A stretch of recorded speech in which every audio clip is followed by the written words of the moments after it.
குருவே சரணம்.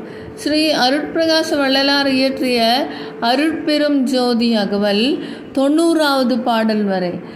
மனாதிகட்கரிய மதாதித வெளியாம் அநாதி சீர்ச்சபையின் அருட்பெரும் ஜோதி ஓதி நின்று உணர்ந்துணர்ந்து உணர்தற்கு அரிதாம் ஆதி சீர்ச்சபையின் அருட்பெரும் ஜோதி வாரமும் அழியா வரமும் தருந்திரு ஆரமும் தம் சபை அருட்பெரும் ஜோதி அழியா பெருநிலம் எல்லாம் அளித்தருளழியா சீர்ச்சபை அருட்பெரும் ஜோதி கற்பம் பல பல கழியினும் அழிவுற அற்புதம் தர்ம சபை அருட்பெரும் ஜோதி.